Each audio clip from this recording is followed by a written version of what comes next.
Olá, você que está acompanhando Notícias Agrícolas nesta quarta-feira, dia 12 de março. Eu sou Guilherme Dorigatti e esse é o programa Realidades da Safra. Um momento para a gente fazer um giro pelo Brasil, visitar as mais diferentes regiões produtoras do país, para trazer para vocês o desenvolvimento das lavouras, as atividades de campo em cada uma delas, e a sua participação é muito importante. Já mande aqui no nosso chat do YouTube o seu nome, a sua região e conta para a gente como é que está o desenvolvimento das lavouras aí para você, aí na sua região, para a gente ir juntos montando esse quadro, esse cenário da realidade das lavouras ao redor do Brasil.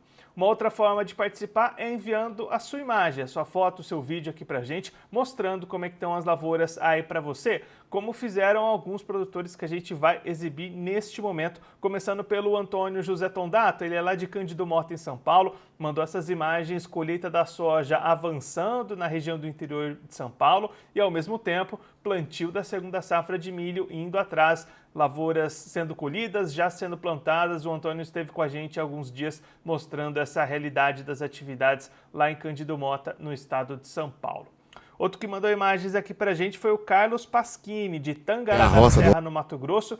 E aí a gente vê muita chuva na região, as lavouras alagadas, poças de água nessas áreas de soja. E não foi só esse o prejuízo, a gente vai ver nas vídeos, colheitadeira atolada lá na região de Tangará da Serra, no Mato Grosso, vídeo do Carlos Pasquini. Além da colheitadeira, também tem trator, tem escavadeira que ficou atolada na lama lá em Tangará da Serra, chuvas constantes trazendo esses prejuízos para os produtores lá em Tangará da Serra, no Mato Grosso.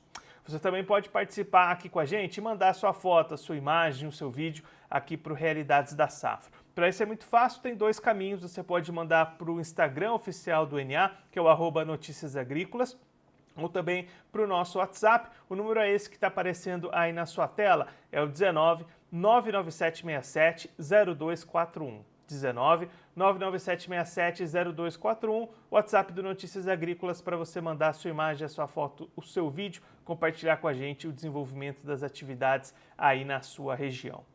Vamos dar sequência à nossa programação, vamos começar a receber os nossos entrevistados, os nossos convidados. Esse é o Entrevistas da Safra.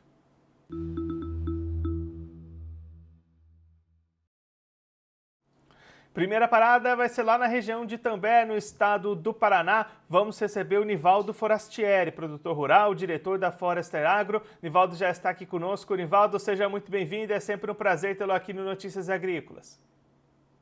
Bom dia, Guilherme. Bom dia a toda a equipe de Notícias Agrícolas. Agora TV Notícias Agrícolas, né? Parabéns. É isso aí, Nivaldo. Seguimos aqui com a nossa programação ao vivo, diária, para todo mundo que está acompanhando a gente. Nivaldo, antes da gente entrar no desenvolvimento dessas áreas de segunda safra, eu queria fazer um balanço de como é que foi a safra de verão, a safra de soja aí para você, como é que foram os resultados desse ano. Olha, até agora pela manhã, antes da gente entrar nessa entrevista, aliás, obrigado pela oportunidade sempre aí do Notícias Agrícolas. Estava conversando com os agrônomos, alguns consultores aqui da região, e infelizmente nós tivemos uma safra um pouco pior do que a do ano passado, né? Aqui na região, até eu brinco, né, com vocês, porque toda vez que eu vou entrar para falar com vocês, nos últimos anos, venho trazendo notícias ruins, mas é a realidade da safra para isso, né, Guilherme? Nós tivemos nos últimos 5 anos 5 safras de soja, 4 ruins aqui na região, e o problema se repete sempre na mesma época. No Natal, normalmente é a última chuva, e tem feito muito calor. Então, a safra de soja verão desse ano, novamente foi uma safra ruim. A média aqui da região vai ficar algo em torno de 42, 43 sacas por hectare. É uma média ruim, levando em consideração queda de preço, levando em consideração escassez de crédito e levando em consideração alta de custo. Então, mais uma vez, o produtor rural aqui da região, e eu estou falando de todo o Vale do Ivaí, Itambé, Floresta, Ivatuba, Doutor Camargo, toda essa nossa região aqui noroeste do Paraná, com mais uma safra de soja pouco satisfatória. Poderia ser pior? Lógico, né? Temos que ser gratos pelo aquilo que a gente teve, mas infelizmente, novamente, o produtor vai ter que amargar alguns prejuízos. E aí, como você destacou, né, Nivaldo, além dessa baixa produtividade, os preços também não estão muito positivos para fazer essa comercialização, né? É como que foi algo regional, né? A gente pega a nível de Brasil, pelo que a gente conversa com os produtores, um pouco que a gente roda a campo também, nós tivemos o Rio Grande do Sul com um problema, a região norte, desculpa, a região noroeste aqui, oeste do Paraná, o sul do Mato Grosso do Sul. O restante das regiões do Brasil, todas com uma grande safra e uma safra muito boa, de muita qualidade. Então, o que está acontecendo aqui nessas regiões não vai impactar diretamente a produção nacional, o que faz com que os preços não se mexam, né? Apesar que a gente sabe que a demanda está elevada pela soja, mas o preço não está compensando a queda de produtividade aqui na região. E aí, olhando para a sequência, Nivaldo, como é que foram os trabalhos de plantio do milho? Deu para fazer uma boa semeadura dentro de uma janela ideal? Como é que foram as atividades por aí? Sim, aqui na nossa região ficou dentro da janela ideal. Acho que a grande parte do município e de toda a região conseguiu instalar o milho até o dia 25 de fevereiro. Esse milho foi plantado. Tivemos boas chuvas. Então, assim, entre aspas, né, a chuva atrapalhou e é uma atrapalhada boa, né, no plantio do milho segunda safra. Porém, tivemos a última chuva aqui na região dia 27 de fevereiro. E depois tivemos agora, hoje é dia 12, tivemos 12 dias de muito sol e muito calor na região. Ontem, com uma entrada de frente fria, a temperatura caiu, mas não vieram chuvas volumosas. Tivemos aqui entre 5 a 10 milímetros, o que já ajuda o milho. A temperatura também mais baixa ajuda esse milho, mas ainda precisamos de chuva. A segunda safra foi bem instalada, mas para o seu desenvolvimento agora precisa de boa chuva. Como é que estão as previsões aí para frente, Nivaldo? Tem perspectiva dessa chuva voltando? Temos essa semana com previsões de pancadas de chuva e temperaturas amenas. A temperatura já ajuda, né? Porque passamos aí 10 dias de temperaturas altíssimas, né? Aqui, 9, 10 horas da noite era 28, 29, 30 graus à noite.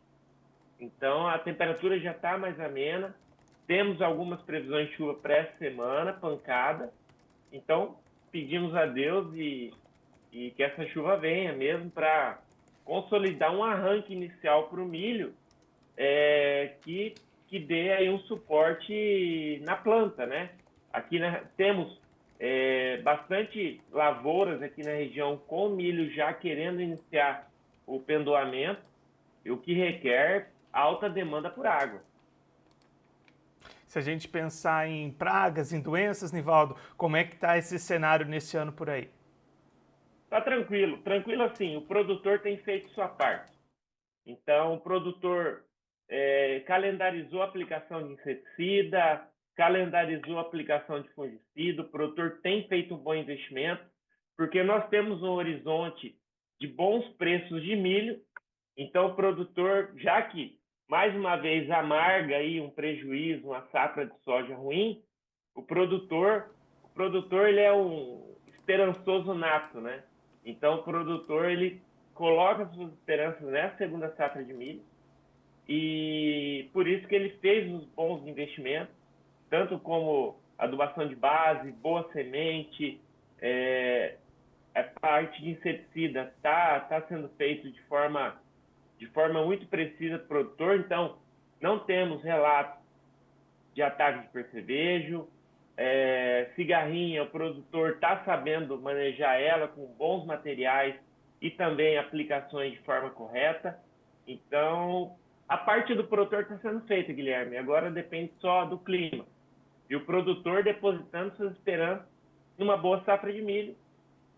Temos um horizonte de bons preços.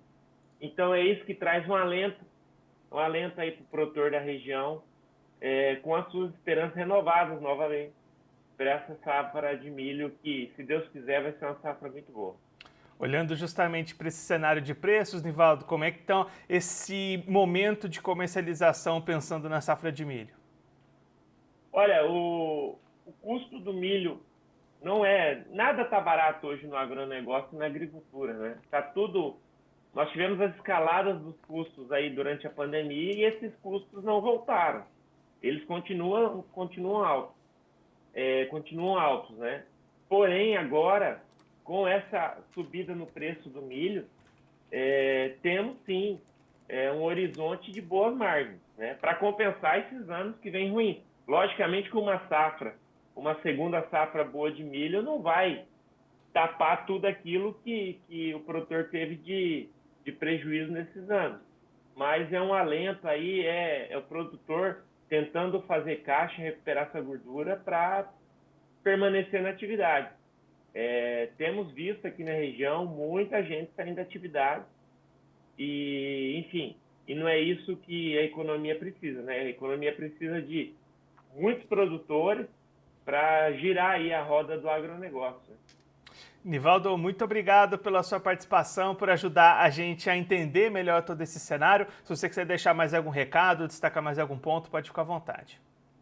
Tem sim, eu agradeço pelo convite novamente. Peço desculpas, esses dias o seu pessoal da sua equipe entrou em contato, mas eu estava na fazenda, essa época de colheita de soja, plantio de milho, e todas as atividades que o milho traz a cada 3, 4 dias, os pulverizadores a campo, enfim, é muito corrido, eu não consegui atender vocês, mas hoje, com essa chuva, coisa um pouco mais tranquila, estou conseguindo atender.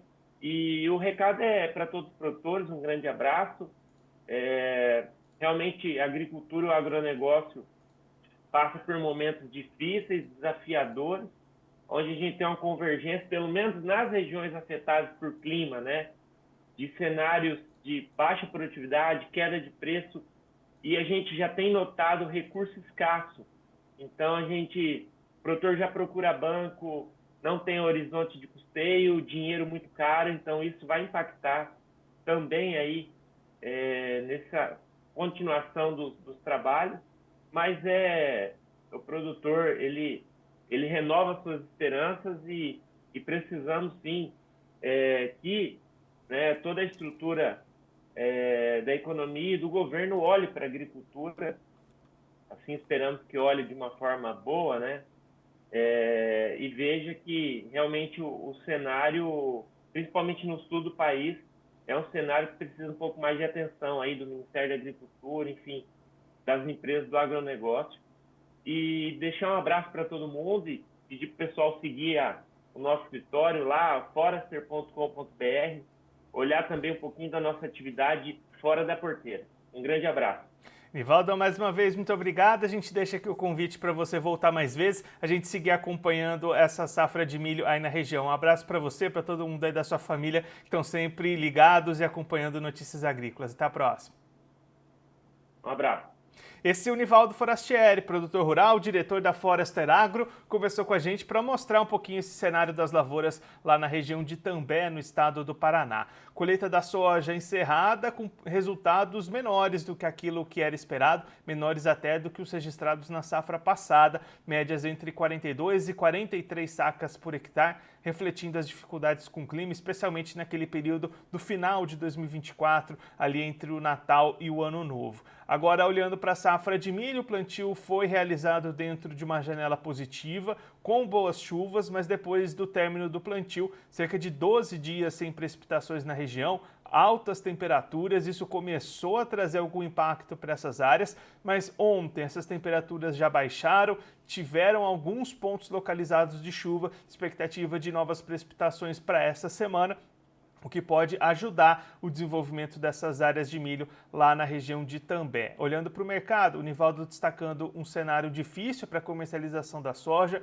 com preços menores do que os necessários para ter uma boa rentabilidade diante dessa queda da produtividade, também dos altos custos de implementação dessa safra, mas um cenário um pouco mais positivo, pensando na comercialização do milho. Agora a expectativa é que essas chuvas voltem e o produtor consiga ter altas produtividades nesta segunda safra, que claro, a gente vai seguir acompanhando de perto aqui ao longo da nossa programação do Realidades da Safra. Aproveitar para registrar a participação de vocês acompanhando a gente ao vivo nesta quarta-feira. Beatriz Borges mandando o seu bom dia a todos. O Marcelo Brondani também mandando o seu alô lá direto de Sorriso, no estado do Mato Grosso. E agora a gente vai seguir com a nossa programação, porque a equipe do Notícias Agrícolas esteve lá no Rio Grande do Sul, no município de Não Me Toque, acompanhando a Expo Direto Cotrijal. A Letícia Guimarães conversou com o Claudinei Baldicerra, diretor técnico da Emater do Rio Grande do Sul, para trazer novas perspectivas sobre a safra de verão gaúcha, as expectativas para a sequência das atividades. Vamos agora acompanhar a entrevista da Letícia com o Claudinei. Olá, você que nos acompanha pelo Notícias Agrícolas, eu sou Letícia Guimarães e nós estamos aqui na Expo Direto Cotrijal 2025 em Não Me Toque, no Rio Grande do Sul. E estou aqui, portanto, aqui na casa da Emater com o Claudinei Baldicerra, ele que é diretor técnico da Emater. Seja muito bem-vindo, Claudinei. Obrigado, saudação e a saudação a todos que acompanham o programa. Agora há pouco a Emater fez, então, portanto, um levantamento, apresentou à imprensa um levantamento a respeito das safras, das principais culturas, principalmente de grãos, cultivadas aqui no estado do Rio Grande do Sul. Agora a gente fala um pouquinho mais de milho e de soja, que são aquelas commodities mais importantes aqui para o país, né, para o Brasil.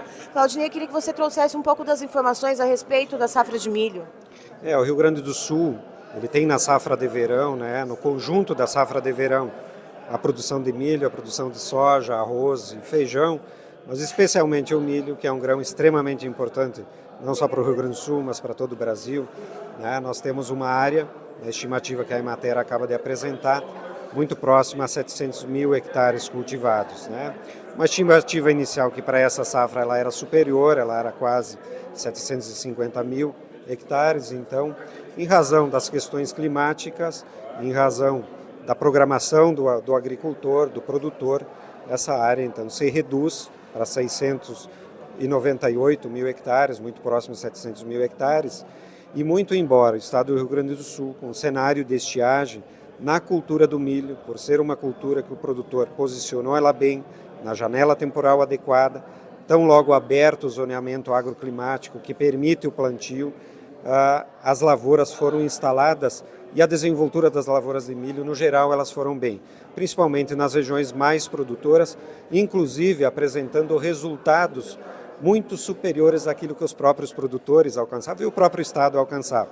Então, áreas que em cultivo de milho chegaram a passar de 200 sacas por hectare e também áreas em regiões afetadas pela estiagem ou com historicamente menor desenvoltura da cultura do milho, aí sim cenários de menor produtividade, ficando na casa das 4 mil quilos por hectare. E isso para o cenário que a gente tem aqui no Rio Grande do Sul, que também é um grande polo de produção de proteína animal, como que é vista essa questão da produtividade das áreas plantadas? As áreas plantadas de milho, elas se posicionam, então, como eu referi, em maior fração, aonde historicamente o clima, o posicionamento da lavoura, até porque tem que ser uma lavoura assertiva, ela é uma lavoura de custo alto, de custo elevado, que o agricultor, produtor precisa garantir a melhor eficiência, o melhor resultado na lavoura. Os sistemas irrigados têm permitido a estabilidade da produção de milho. Segundo dados do IBGE, 115 mil hectares no Rio Grande do Sul já são irrigados por irrigação de médio, de grande porte, por pivôs centrais, por aspersão localizada, carretéis. Então, isso nos garante uma estabilidade bastante importante. Por outro lado, o Estado do Rio Grande do Sul, através da Secretaria de Desenvolvimento Rural, possui um programa chamado Troca-Troca de Sementes, que tem alcançado aos produtores sementes de excelente qualidade. Isso repercute também no resultado do milho. Assim como, pelo Estado, pela mão do Estado, existe um programa chamado a Supera Estiagem, coordenado pela Secretaria da Agricultura, que é um programa bastante robusto e que a cada ano, é claro que ainda com passos modestos, mas a cada ano avança os sistemas irrigados no Rio Grande do Sul. E, Claudinei, a gente estava falando um pouco sobre o milho, mas em relação à soja não teve o mesmo desempenho, houve perdas. Eu queria que você trouxesse um pouco desse contexto para a nossa audiência do Notícias Agrícolas. O cenário da soja, ele traz recortes distintos em cada região, porque a distribuição de chuvas no ciclo da soja, desde o início do desenvolvimento da cultura, ela foi desparelha. A fase de crítica, a fase de falta de chuvas, ela começa ainda no mês de dezembro, alguns dias do mês de novembro ainda do ano passado, e ela se estende aos meses de janeiro e fevereiro, até o momento que nós estamos vivenciando com o retorno de chuvas, né? Mas alcança boa parte das lavouras de soja, praticamente todas as regiões elas sofrem prejuízos, né? São 12 regiões no Rio Grande do Sul, que a Emater analisa, e o maior prejuízo ele se materializa na região da fronteira oeste do Rio Grande do Sul, na região das Missões, na região central e na parte sul do estado. Então, mais a oeste do Rio Grande do Sul, traçando uma linha divisória no meio do mapa, é onde se concentra a maior parte de prejuízos decorrentes da falta de chuva e também de ondas de calor, que no mês de janeiro e fevereiro se acentuaram. Então, aquilo que era projetado inicialmente pelas estimativas da Emater, de cerca de 53 sacas na média do Rio Grande do Sul por hectares, embora as regiões mais produtoras, com melhor tecnologia, com melhor condição climática, a Emater estimava em torno de 60 sacas por hectare, na média nós ficamos, pela estimativa atual, em 37,33 sacas por hectare.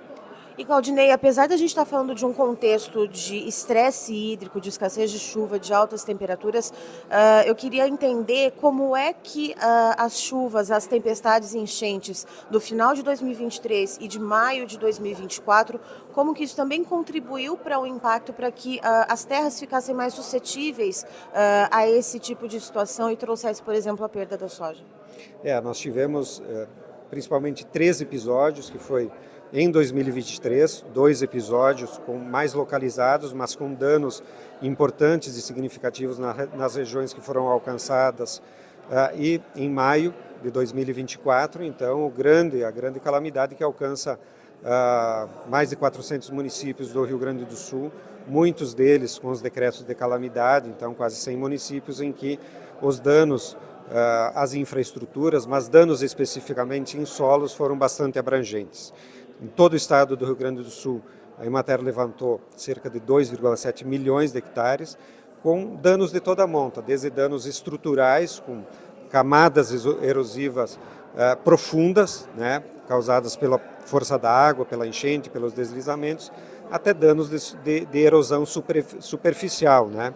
Todos esses danos compõem uma camada de solo, com história de solo, com fertilidade de solo, que foi carregada de certa forma e que invariavelmente impacta. É difícil dizer o quanto o impacto desse solo prejudicado foi alcançado, mas se sabe que tem impacto e que nós precisamos trabalhar, e por isso mesmo o Estado do Rio Grande do Sul é signatário das metas do Plano ABC, em que plantio direto, manejo e conservação de solos, associado com uma pauta que nós estamos acentuando cada vez mais, que é o trato de sistemas irrigados, mas ele vem em conjunto com outras práticas e outras tecnologias do Plano ABC e que busca restaurar e preservar as condições de produtividade do solo.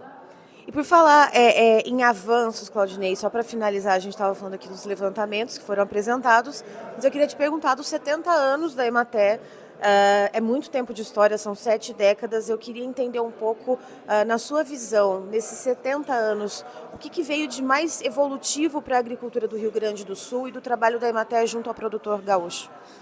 Tem diferentes fases nesses 70 anos, é muita história, são muitos capítulos de um livro muito extenso, chamado Assistência Técnica, Extensão Rural e Social. A Emater que trabalha com extensionistas da área social, com extensionistas da área agropecuária, atende mais de 200 mil famílias no estado do Rio Grande do Sul e olha para o seio da família, para o núcleo familiar, como todas as pessoas estratégicas ao desenvolvimento da agricultura do Rio Grande do Sul.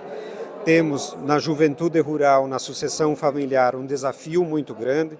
Inclusive hoje, na parte da tarde, a Emater lança projeto chamado Projeto Juventudes em Movimento, que é para acentuar ainda mais ações com juventude rural e sucessão familiar e presença do jovem no campo, em que os dados do IBGE preliminares que foram recentemente anunciados mostram que o estado do Rio Grande do Sul, em comparação ao censo de 2010, ele reduz cerca de 15% da população no meio rural. Então a gente tem um desafio muito grande. Do ponto de vista tecnológico, há 70 anos atrás ao que tem hoje, nós temos uma quantidade de ferramentas tecnológicas de toda a monta, da superfície do solo para baixo, da superfície do solo para cima, extremamente grande, favorável, mercados muito favoráveis, tanto regionais, quanto dentro do estado, quanto no Brasil e quanto fora.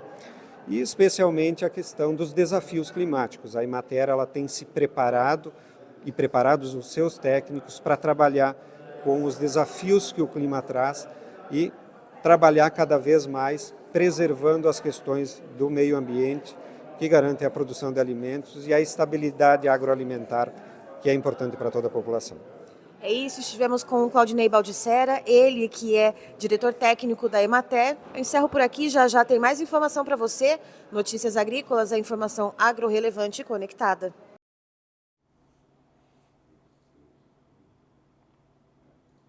Aí a Letícia conversando com o Claudinei Baldisserra, diretor técnico da Emater do Rio Grande do Sul, trazendo essas perspectivas para a safra gaúcha de soja, que vem sofrendo bastante com impactos de clima. A gente vem acompanhando diariamente aqui ao longo da nossa programação do Realidades da Safra.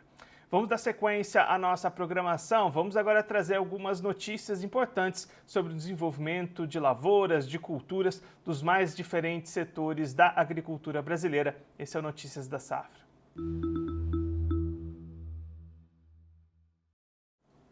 Vamos começar trazendo algumas perspectivas para o setor de hortifrutos, o setor de FLVs, que são flores, frutas, legumes e verduras. Ontem o setor esteve reunido em Vinhedo, no interior de São Paulo, para trazer essas perspectivas. A equipe do Notícias Agrícolas esteve por lá para acompanhar um pouquinho essas discussões. O primeiro ponto que a gente vai trazer aqui para vocês foi uma conversa com o Paulo Rovai, professor de marketing do agronegócio da ESPM, que trouxe uma nova pesquisa realizada pelo setor para tentar entender um pouco mais o consumidor brasileiro de hortifrutis neste momento. A gente vai acompanhar a entrevista com o Paulo Rovai agora aqui no Realidades da Safra.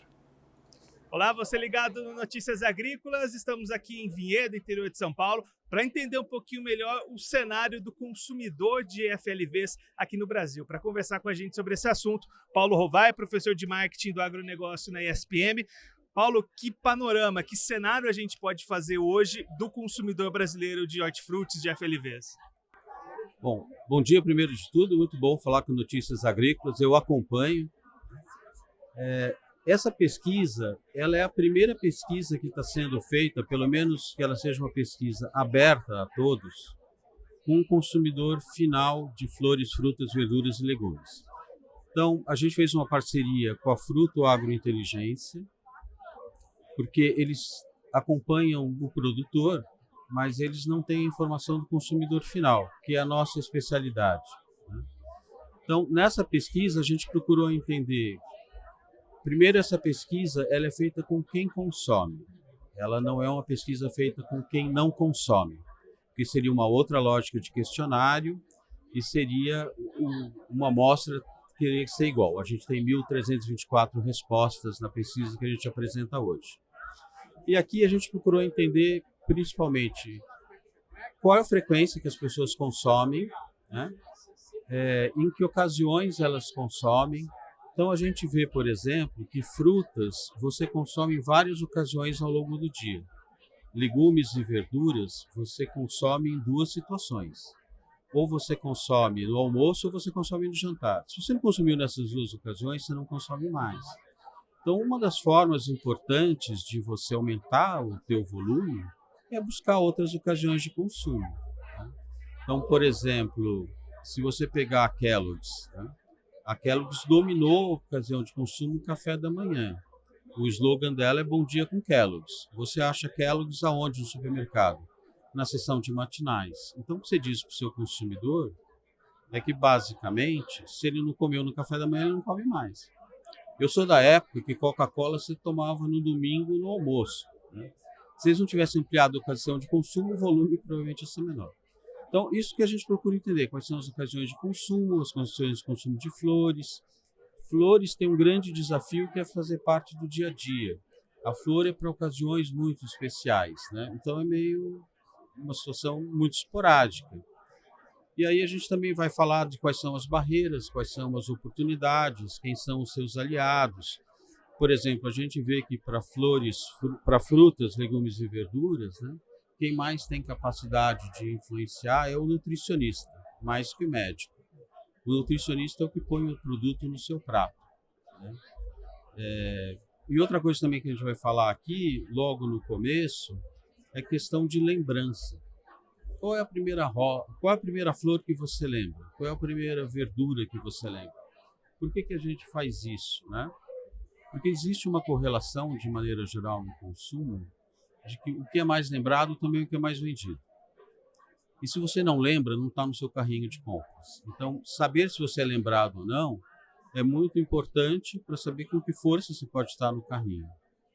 E depois também, se você não é lembrado, não adianta você falar nada sobre o teu produto, seja que produto for, porque não tem uma caixinha na cabeça do consumidor para colocar informação lá dentro.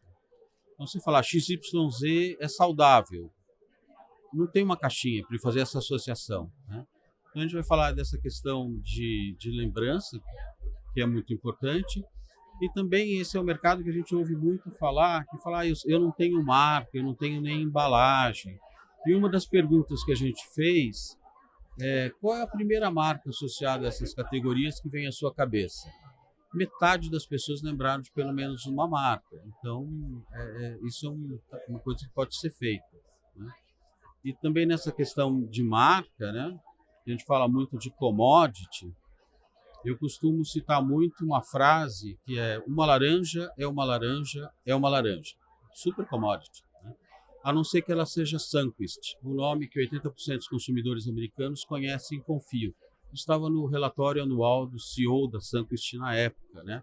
Mas mostra que mesmo em commodity você consegue trabalhar as percepções. E vou mencionar alguns exemplos aqui, como avocados from México, Got Milk, né? Café Valdez, Juan Valdez. Isso é basicamente o que a gente vai falar hoje. E, professor, esse consumo, especialmente quando a gente olha para frutas, para legumes, tem relação também com sazonalidade? Tem algumas épocas que esse consumo aumenta? Teve essa percepção também?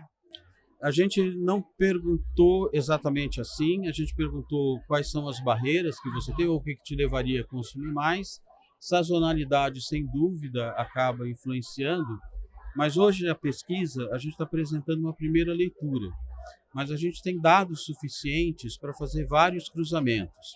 Por exemplo, casas que têm casal com criança pequena tem consumo maior do que quem não tem criança, quem é solteiro. Geração Z tem um consumo diferente da geração dos milênios, né? Quem mora nas capitais consome diferente de quem está no interior. Quem está na região, em determinada região, tem um consumo diferente. Então, todos esses cruzamentos a gente vai conseguir fazer depois também.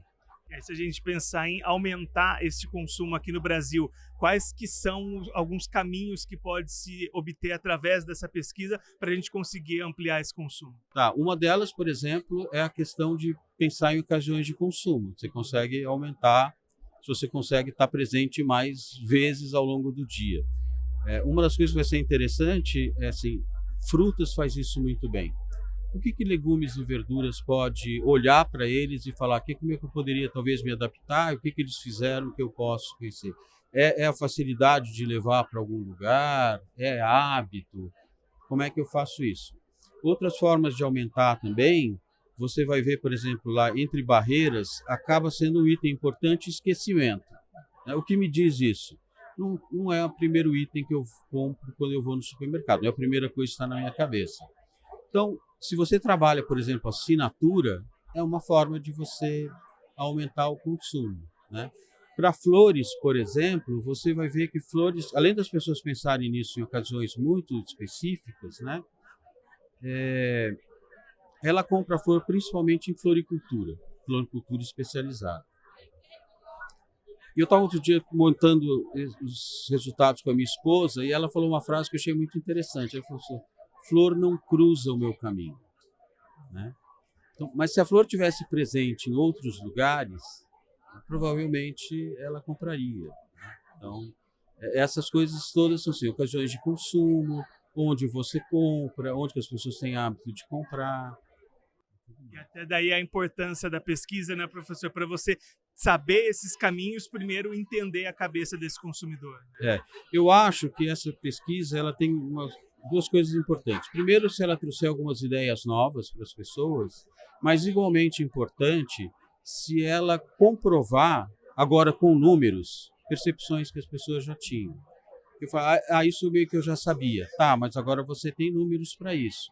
E se você agir em cima, você fizer de novo essa pesquisa, você consegue ver se um ponteiro mexeu. Esse Paulo Rovai, professor de marketing no agronegócio na ESPM, conversou com a gente para mostrar esses dados da pesquisa inédita realizada junto ao setor de hortifrutis para entender um pouquinho melhor esse comportamento, o quadro do consumidor brasileiro de flores, frutas, legumes e verduras e traçar, claro, perspectivas e oportunidades para o setor seguir crescendo. E para a gente entender um pouquinho mais sobre esse crescimento do setor, a gente conversou também lá neste evento ontem em Vinhedo sobre os hortifrutis. Nós conversamos com o Thomas Machado, ele é CEO da Scantec, ele destacou um pouquinho o cenário de crescimento do setor e a importância dos hortifrutis quando a gente olha para o varejo aqui do Brasil. Vamos acompanhar a entrevista com o Tomás. Olá, você ligado no Notícias Agrícolas, estamos aqui de volta de Vinhedo, no interior de São Paulo, dessa vez para falar um pouquinho sobre o cenário de varejo dos FLVs aqui no Brasil. Para conversar com a gente sobre esse assunto, o Thomas Machado, CEO da Scantec. Thomas, que cenário que a gente tem hoje quando a gente pensa no varejo olhando para FLVs aqui no Brasil? Não, o cenário é super positivo, né? Primeiro, bom dia a todos. O cenário é super positivo, a gente vê que o FLV vem crescendo muito. Ele é um propulsor do crescimento do varejo alimentar brasileiro. Então, a gente vê essa mudança do hábito do consumidor indo para essa categoria, que é uma categoria importante não só por esse crescimento, não só de relevância, como de importância dentro do varejo, porque ele atrai o consumidor para a loja. Então, é um momento super positivo que a gente vê acontecendo nos últimos anos e que a expectativa é que só aumente nos próximos. Se a gente pensar em dados até no último ano de 2024, teve um crescimento importante desse setor, né? Teve um crescimento duplo dígito, acima de 15%. E ele representou mais de 50% do crescimento do varejo alimentar. Então, o impacto dele no crescimento do varejo alimentar é brutal. É muito, muito grande. E a gente vê essa mudança, né? Vem muito não só da população, da evolução da população, do hábito alimentar do brasileiro, né? Que vem direcionando para essa categoria. Então, é super positivo. Se a gente pensar no varejo de uma forma geral, os FLVs têm uma importância grande até para atrair as pessoas para dentro das lojas, né? Esse ponto é super importante, a gente ressalta, né? Quando a gente compara o hábito do consumo brasileiro, a gente vê que muitos canais estão aparecendo, e-commerce, né? Então compra online, mas quando a gente olha essa categoria específica que é o FLV, o perfil de consumo é muito mais em loja. Então ele também tem esse objetivo de atrair o consumidor para a loja para gerar experiência. Então ele é fundamental para o varejo. Se a gente pensar em entraves, em ainda desafios, então, que a gente pode apontar de possibilidades para esse setor seguir crescendo, entraves para esse crescimento seguir aumentando? É um setor que tem bastante desafio, é um produto perecível, né? Então a gente tem esse desafio da cadeia, de eficiência na cadeia de produção. Então acho que é o nosso grande desafio, a gente está junto com o varejo, junto com a indústria nessa jornada, é informação. Quanto mais informação a gente tiver e informação mais rápido e ágil, a gente pode melhorar essa cadeia, aumentar a eficiência para que esse produto chegue numa qualidade melhor, num preço melhor para o consumidor na ponta. E isso vai continuar impulsionando o consumo para frente. Esse ponto do preço, mas também é um ponto importante quando a gente pensa na decisão do consumidor em ir até a loja e fazer essa compra. Qual que é a influência que esse cenário de preço, cenário de economia tem na hora do consumidor ir até o varejo e fazer essa compra? Não, isso é fundamental. Parte grande da decisão do consumidor é voltada a preço e ele também, a gente tem que entender que o consumidor ele é um consumidor que tem múltiplas escolhas, então ele escolhe o tipo de produto dependendo do preço. Então, quanto mais a gente aumentar essa eficiência na cadeia e o produto chegar num valor acessível para o consumidor, ele vai migrar eventualmente de outras categorias para a categoria de FLV. Então é super importante. Um outro movimento que a gente tem acompanhado também nos últimos anos são as marcas nos hortifrutis, né? Aqueles produtos tendo marca, tendo embalagem. Isso é um caminho também importante até para consolidar essa percepção no consumidor? É fundamental, porque isso mostra que o consumidor está cada vez mais buscando qualidade, né? Quando a gente vê as marcas crescendo e criando relevância frente ao consumidor, isso mostra que o consumidor percebe essa marca como um selo de qualidade e busca isso no seu hábito de consumo. Então essa tendência também é outra que só vai crescer nos próximos anos. Então, a importância do FLV no varejo é muito grande, mas tem caminho e tem perspectiva para seguir crescendo. Muito. A nossa visão é que o FLV vai continuar crescendo acima da média do que cresce o consumo brasileiro, então o hábito do consumidor vai continuar migrando para esse canal e quanto mais a gente continuar melhorando essa experiência, mais ainda vai impulsionar o crescimento e isso acaba gerando o crescimento do varejo como um todo. Aí as informações do Tomás Machado, CEO da Scantec, mostrando essa importância do setor de frutas, legumes e verduras no varejo brasileiro, um setor que cresce mais de 2 dígitos por ano. Em 2024 esse crescimento foi de mais de 15%, como o Tomás destacou aqui para a gente, e é o setor gatilho, o setor que leva as pessoas para o varejo. Então daí a importância desse setor no consumo do brasileiro. Tomás trazendo esses dados, essa pesquisa aqui para a gente no Realidades da Safra.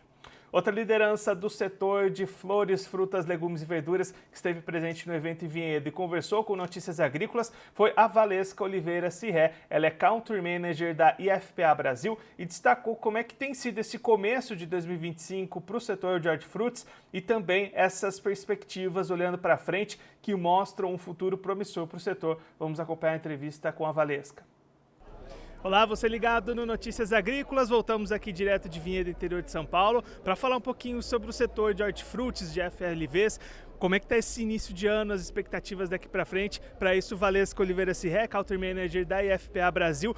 Valesca, comecinho de ano, primeiro bimestre já foi, como é que está esse começo de 2025 para o setor de FLVs? Olha só, a gente pode analisar, por exemplo, comparando janeiro de 2025 com janeiro de 2024, que nós tivemos um início melhor, né, comparado ao último ano, né? São muitas expectativas, a gente está nesse processo de olhar para a inflação, claro, o custo de produção, isso bastante aumentado, mas as expectativas comparadas a 2024 são melhores, né? Então, o que a gente espera agora, a gente sabe que acabamos de passar, né, iniciar o ano, em breve chega a Páscoa, né? Então, aí a gente sabe que a partir daí a gente tem uma certa elevação de consumo. Nesse momento, a gente está em plena safra da maçã, né, no Brasil, além de outros produtos, mas aí tem como grande vitrine, né, a gente tem maçã, você tem bananas e aí entregas em maior volume e a expectativa é de que possa haver, né, um crescimento das vendas, e a gente vai apresentar isso logo mais aqui no Café da Manhã com os dados, o quanto o setor vem crescendo. A performance para o varejo, né, essa performance, o FLV tem grande responsabilidade, né, tem grande protagonismo nesse processo. Então, continua sendo uma categoria destino, gatilho, que leva esse consumidor às gôndolas, e aí você tem todos os produtores, todos os bastidores, né, atrás das cenas, preparando todo esse cenário até chegar na gôndola para o consumidor final. A gente trouxe aqui já, Valesca, essas expectativas das pesquisas, esses resultados que vão ser apresentados aqui, e a gente vê que é um setor que vem crescendo e continua com essas perspectivas de crescer se a gente olhar para frente, né? Exato. Então, o que a gente fica é o seguinte, você imagina que esse setor vem crescendo. Se a gente consegue alinhar cada vez mais organização, processo, desenvolvimento, olhando para o alimento seguro, olha só o nosso universo, né? Então, existe uma grande perspectiva de que cada vez mais os produtores que já produzem muito bem, cada vez mais possam estar alinhados às boas práticas, às melhores práticas, porque existem muitos desafios e todos nós sabemos, mão de obra, clima, que são os grandes desafios atuais, não só do Brasil, mas como do mundo inteiro. Então, imagina cada vez mais a gente alinhando em tecnologia, informação, processos, quanto a gente não ganha em eficiência e em amplitude, não necessariamente produzir mais, mas levar os nossos produtos cada vez para mais longe. Até daí a importância dessas pesquisas e desses trabalhos, né, Valesca, para poder balizar tudo isso com dados e apontar caminhos, né? Exato, as oportunidades de consumo são gigantescas. E aí essa informação, ela não tem que ficar restrita só a grupos, ela tem que ser de todo o ecossistema que atua no segmento de frutas, legumes, verduras, flores também e ovos, né? Então, a gente tem procurado trazer o produtor para perto, o varejista para perto e ter essa relação, esse diálogo. Eu falo contigo já há algum tempo sobre esse nosso propósito, porque esse ganho de eficiência, ele é essencial. Isso ele só vem de dados, né? E por isso que a gente está investindo aqui tanto em informação de especialista para especialista e, ao mesmo tempo, tentando aproximar essas pontas, né? Porque no final do dia está todo mundo olhando para o mesmo objetivo. Vamos vender mais produtos, vamos permitir que o consumidor tenha acesso a mais variedades. A Valesca Oliveira Cirré, Country Manager da IFPA Brasil, conversou com a gente e destacou esse momento positivo para o setor de hortifrutis aqui no Brasil, um primeiro bimestre mais positivo do que foi o primeiro bimestre de 2024 e essas expectativas, essas projeções, esses caminhos para o setor seguir crescendo aqui no Brasil, como tem sido nos últimos anos. Vou aproveitar para registrar a participação de vocês acompanhando a gente ao vivo nesta quarta-feira. O Júnior Requena, lá de Sinop, no Mato Grosso, também mandando o seu olá aqui para a gente nesta quarta-feira, dia 12 de março. Eu sou Guilherme Dorigatti e o programa Realidades da Safra de hoje vai ficando por aqui.